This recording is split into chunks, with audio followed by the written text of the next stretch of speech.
여러분 안녕하세요. 민쌤의 아무나 배우고 아무데나 써먹는 아무 역사. 오늘은 갑신정변과 열강의 각축. 어, 다른 말로는 이제 개화파의 분화와 갑신정변이라는 주제로 내용을 살펴보게 될 텐데요. 지난 시간에 우리가 이모군란 그리고 위정척사 운동에 대해서 살펴봤는데 그 이후에 이모군란 이후에 있었던 사건들이라고 여러분들이 알아두면 될 것 같습니다. 자, 오늘 배울 내용은요. 교과서 18페이지에서 19페이지고요. 학습지는 여러분들이 가지고 있는 학습지 5페이지가 되겠습니다. 자, 그러면 이야기를 한번 시작해 볼까요? 자, 갑신정변과 열강의 각축 혹은 개화파의 분화와 갑신정변이라는 주제라고 얘기했는데 여기에 공통적으로 겹치는 내용이 있죠. 그게 바로 갑신정변입니다.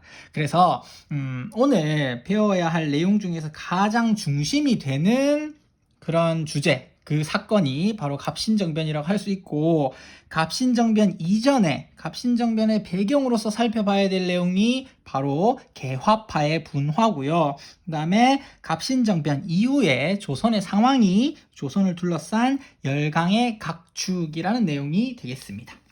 그러면 우리가 제일 먼저 갑신정변의 배경이 되는 개화파의 분화부터 우리가 살펴보도록 하겠습니다. 자, 여러분들 개화파라고 하는 그 사람들 기억나나요? 그렇죠. 우리 북학파부터 시작해서 박규수를 대표로 하는 통상개화론자, 그리고 그 사람들 밑에 있었던 사람들이 있었어요. 그 사람이 누구였다? 개화파라고 했습니다. 개화파에는 여러 사람들이 있었는데 우리가 개화라는 단어를 어떻게 정리를 했었죠? 기억납니까, 여러분? 개화라고 하는 단어를 우리가 어떻게 정리했었죠? 그렇죠. 조선의 낡은 문물이나 생각을 바꾸어서 새로운 사상이나 문물 제도를 서양과 교류함으로써 받아들여야 한다라는 것을 주장하는 사람들이 바로 개화파라고 했습니다. 이 개화파는 우리가 앞에서 배웠던 위정척사파, 그리고 뭐 이모군란의 99인이나 뭐 도시 하층민들과는 달리 나라가 잘 살려가면 어떻게 해야 된다?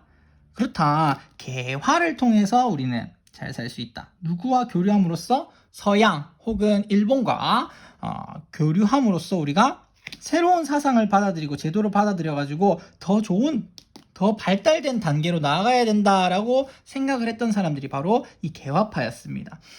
그런데 강화도 조약 이후에 정부에서도 개화 정책을 한다 그랬죠. 그런데 정부가 개화 정책을 실시하고 조선이 개화라고 하는 새로운 단계로 진입하게 되면서 이 개화파가 하나로 똘똘 뭉쳐 있다가 분화되게 돼요. 분화라는 말은 나누어진다라는 뜻이죠. 그러면 과연 어떤 이유 때문에 나눠졌느냐 하면 첫 번째 배경을 먼저 살펴볼까요? 일단 개화파가 청에 대한 인식, 청나라에 대한 인식과 그 다음에 개화 방법에 대해서 견해가 차이가 있었다. 즉 이전까지 조선이란 나라하고 청나라는 어떤 관계였죠? 4대 관계.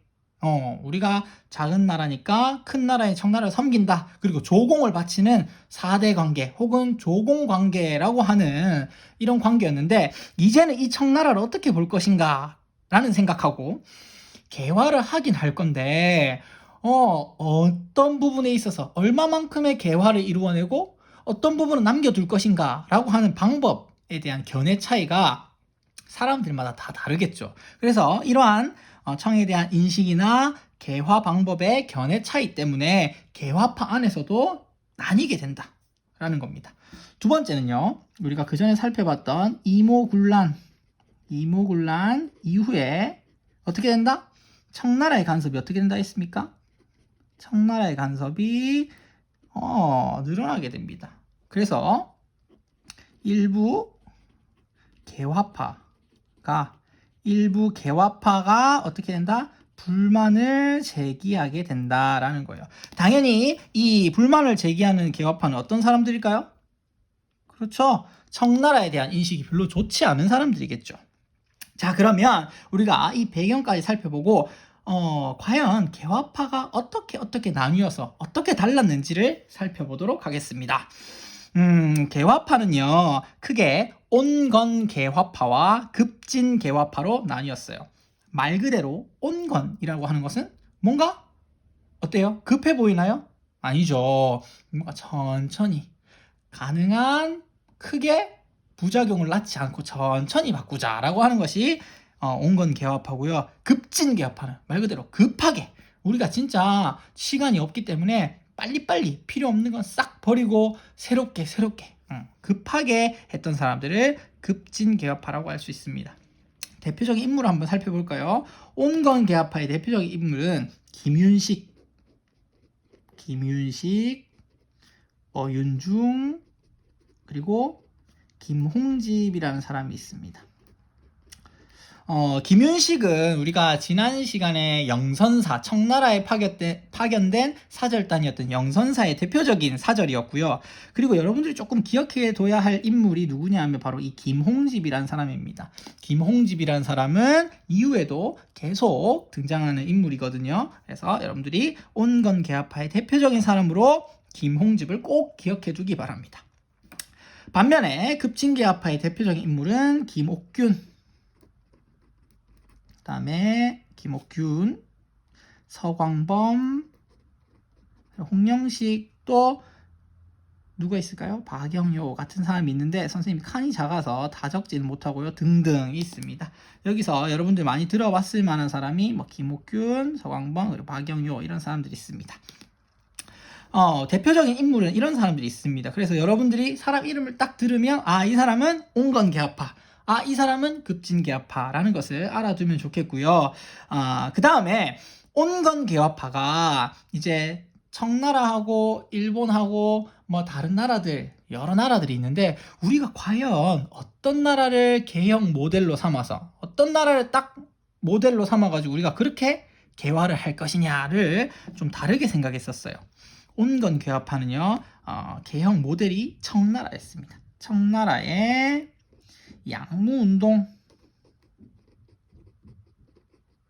양무운동이라고 했어요.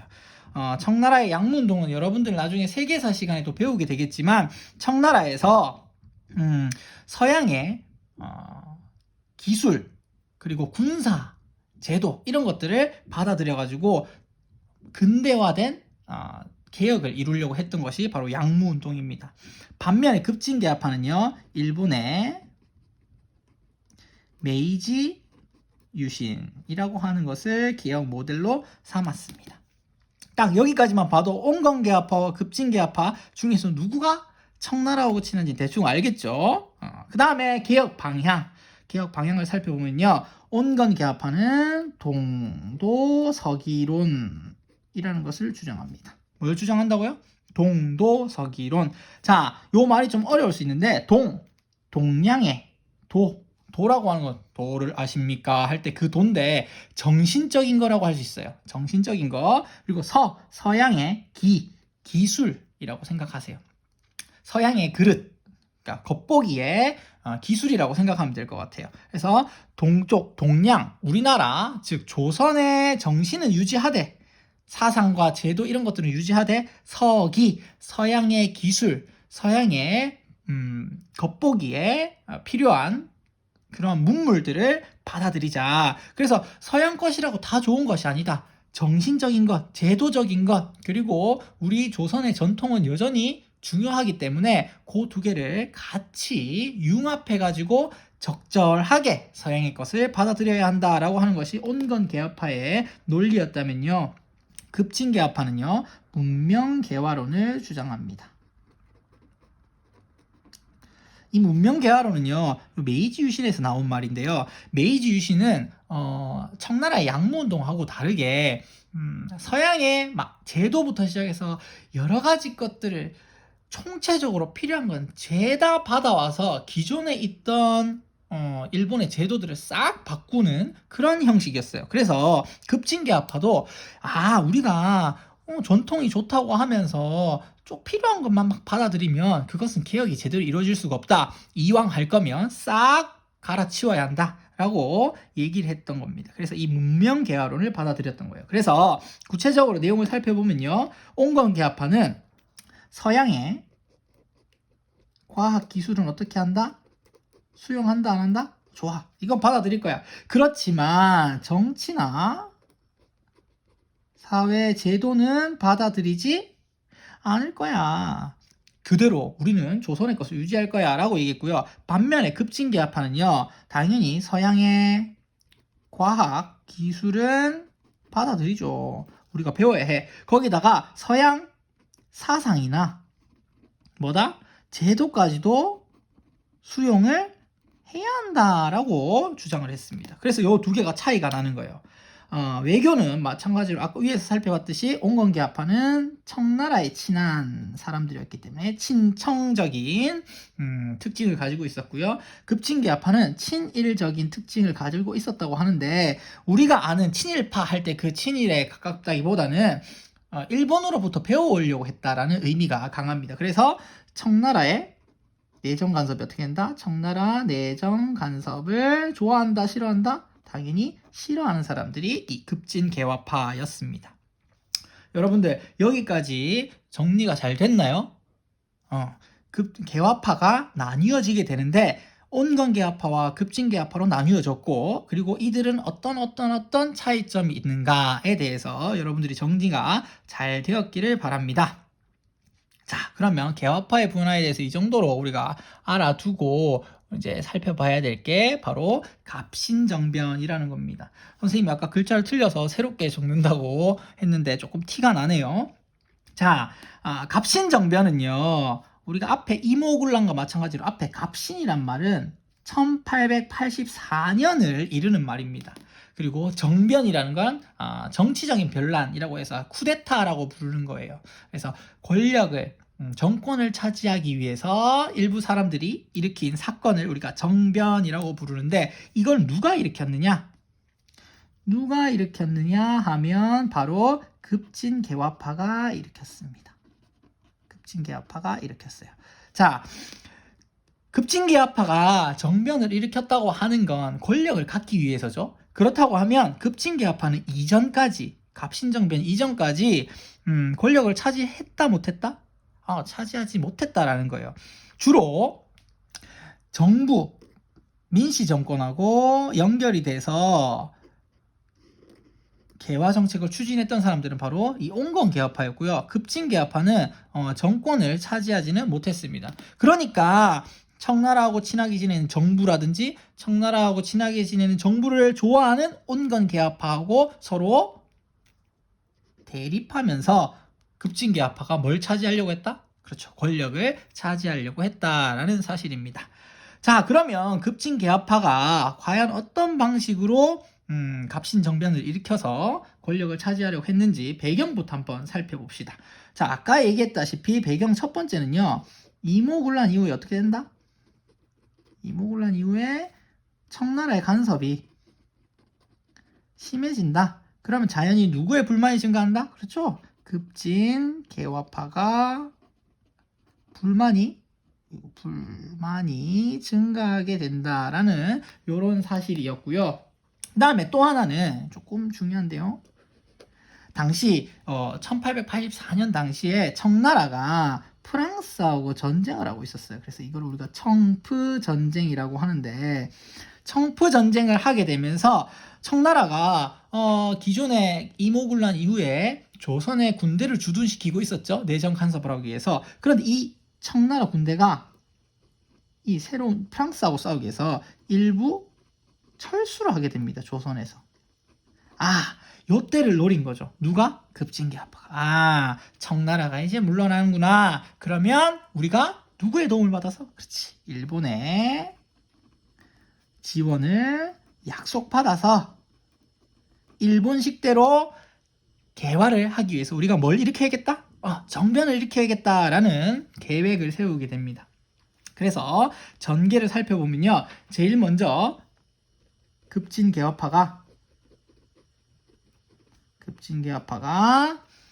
우정총국 축하연을 계기로 우정총국 축하연에서 뭘 일으킨다? 정변을 두둥 하고 일으키게 됩니다.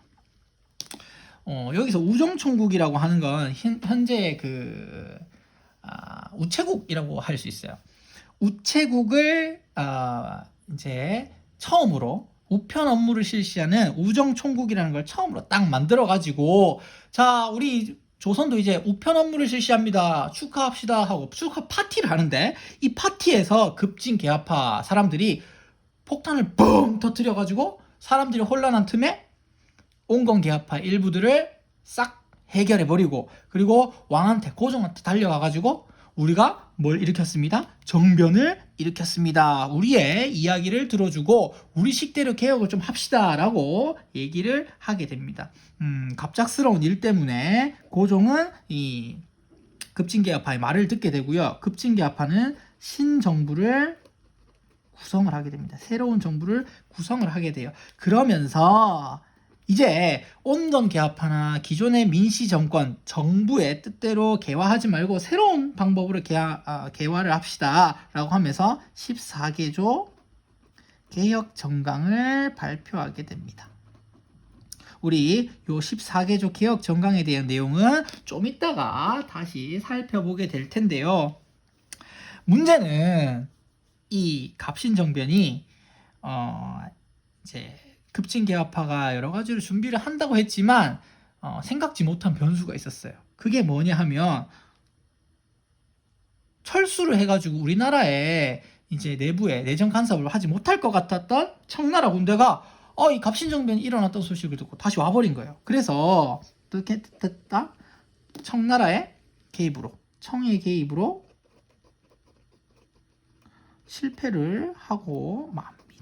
그래서 우리가 3일밖에 안 됐다라고 해서 3일천하라고 이름을 부르고요. 김옥균 등의 이제 급진개혁파 중에 일부는 죽고 김옥균과 같은 사람들은 일본으로 망명을 떠나게 돼요. 그래서 사실 어떻게 보면 3일밖에 지속되지 않은 짧은 사건으로 끝이 나게 됩니다. 그러면 결과를 한번 살펴봅시다. 어떤 결과가 있었을까요? 자, 조선과 청 사이에는 당연히 청나라가 조선에 일어난 일을 또 한 번 뭐 해줬다? 해결해줬기 때문에 당연히 청나라의 내정 간섭이 어떻게 되겠다? 더더욱 심해지겠다. 문제가 커졌죠. 그 다음에 조선과 일본 사이에서 참 이상해요.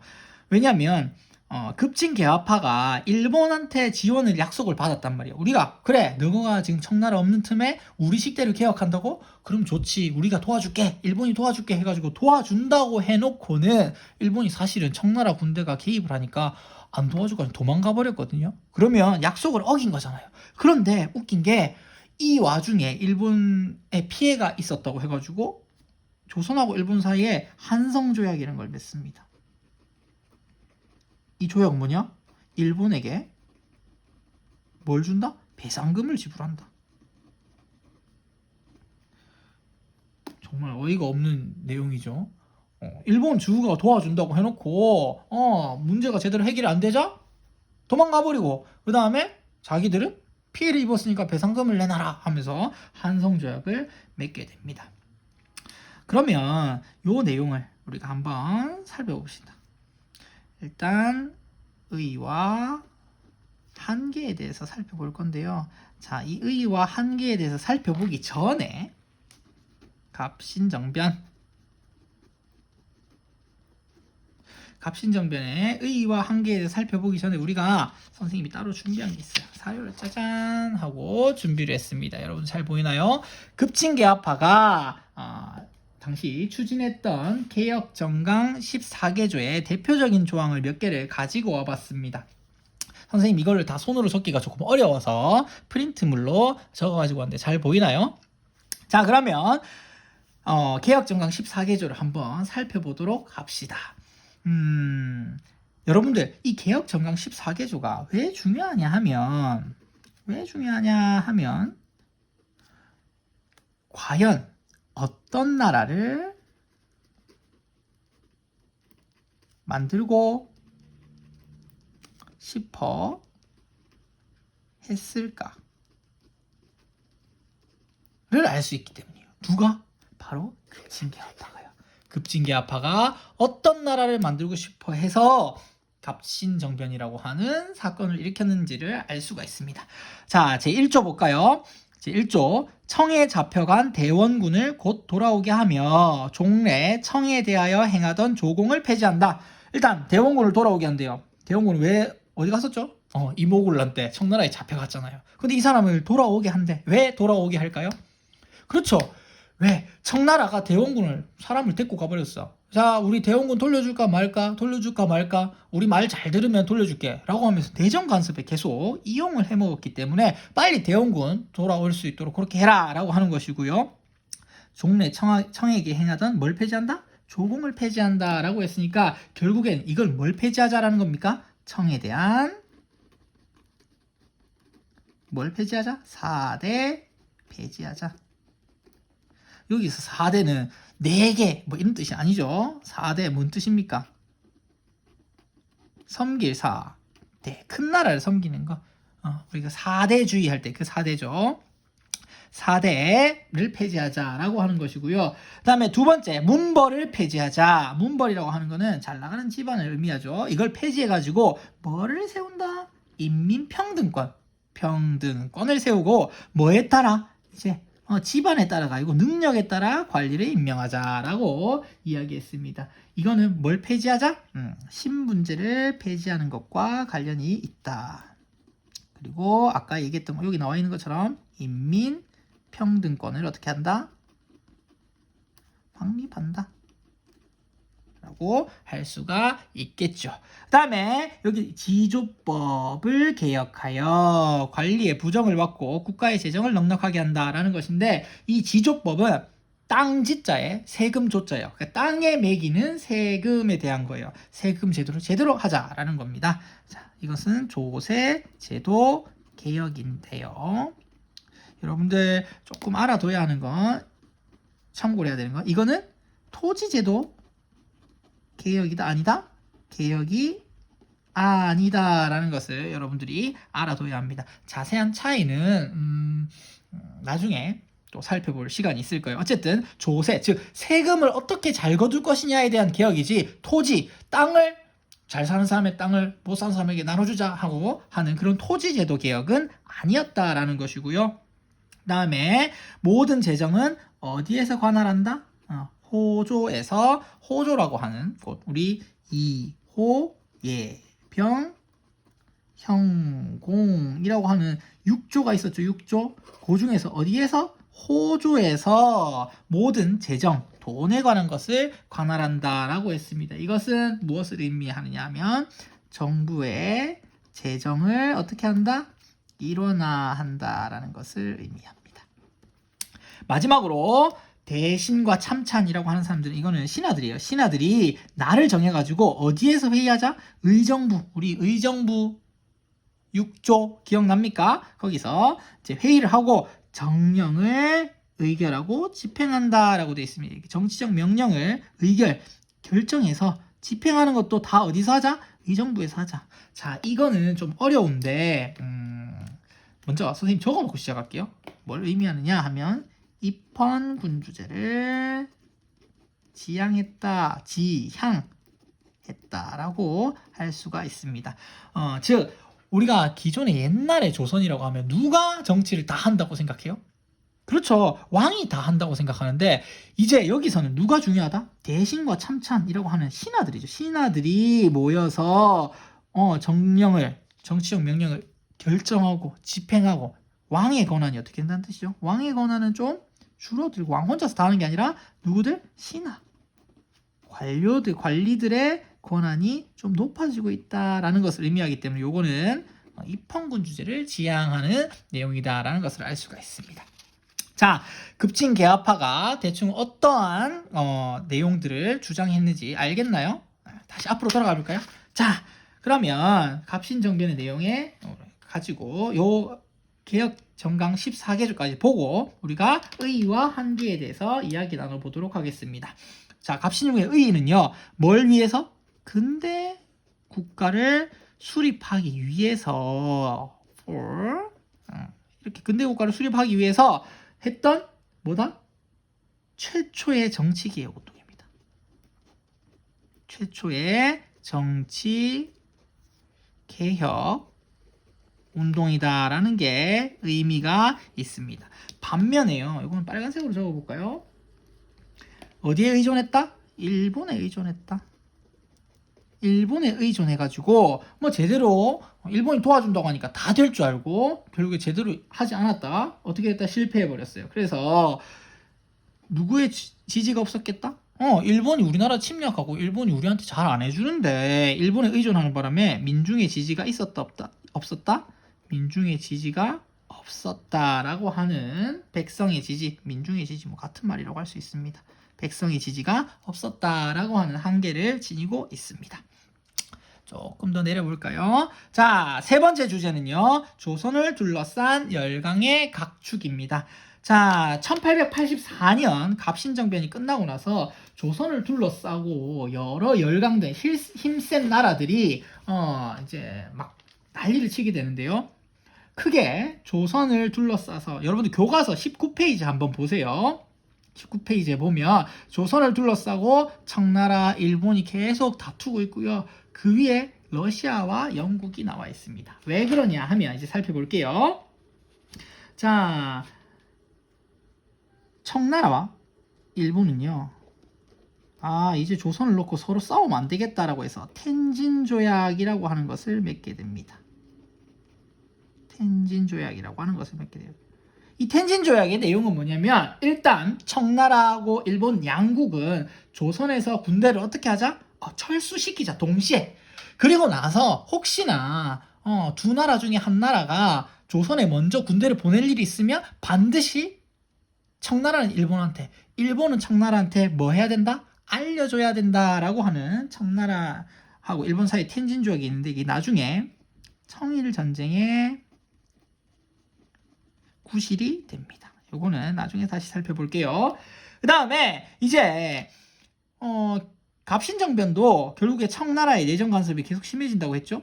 청나라의 내정 간섭이 자꾸 심해지니까 조선의 입장에서도 부담스러울 거잖아요. 그래서 조선이 어떻게 하기로 했냐면, 청의 내정 간섭을 이겨내기 위해서, 막기 위해서 러시아와 함께 친해지려고 접근을 하게 됩니다. 그래서 뭘 맺게 되느냐? 조러, 수호, 통상 조약을 체결하게 돼요. 근데 여기서 문제가 생깁니다. 무슨 문제가 생기냐면, 당시 세계적으로 러시아하고 좀 관계가 안 좋았던, 다투고 있었던, 대립하고 있었던 나라가 영국인데, 러시아가 조선하고 접근해서 점점점 세력을 넓히고 있으니까 누가 화가 났겠어요? 누가 좀 불안했겠어요? 영국이 불안했어요. 그래서 러시아의 남하를 막기 위해 영국이 뭘 일으키냐 하면 거문도 사건을 일으킵니다. 거문도 사건은 1885년인데요. 거문도라고 하는 거는 우리나라 남해안 여수 지역에 있는 섬인데, 영국이 이 거문도를 자기 마음대로 점령을 해버려요. 그리고 러시아를 견제한다라고 하는 이유로 그곳을 점령을 하는 게 거문도 사건인데, 약 1년 동안 점령을 하다가 청나라가 또 이제 영국에 중재를 해서 물러나게 됩니다. 결국에 이 거문도 사건으로 또 청나라의 힘을 빌렸죠. 그래서 청의 간섭이 또 어떻게 된다? 심해지는 계기가 되고요. 이제 조선을 놔두고 한반도를 둘러싸고 일본, 청, 그리고 영국, 러시아까지 아주 많은 나라들이 각축을 벌이게 됩니다. 이에 대한 우리가 해결 방안으로 여러 가지가 나오게 되는데, 그 중에 하나가 한반도 조선 중립화론이다라는 것입니다. 조선 중립화론이 등장하게 됩니다. 대표적인 사람이 독일의 부영사 부들러, 그리고 한국 사람인 유길준이 있는데요. 이 사람들은 조선이 이제 살아남기 위해서는 뭐가 필요하다? 그렇다. 중립해야 된다. 그 누구에게도 속하지 말고 중립을 통해서 살아남아야 된다라고 주장을 하게 되었던 것입니다. 자, 오늘 조금 내용이 많았어요. 특히 온건계합파, 급진계합파 비교하는 내용하고 그다음에 여기 뒤에 나와 있었던 개혁정강 14개조까지 내용이 조금 많았는데 여러분들 요거 잘 기억을 해두면 좋겠고요. 다음 시간에 우리가 동학농민운동에 대해서 배워보도록 하겠습니다. 여러분들 요 내용들 다 기억 잘 해주기 바라고요. 다음 시간에 만날 수 있도록 합니다. 안녕.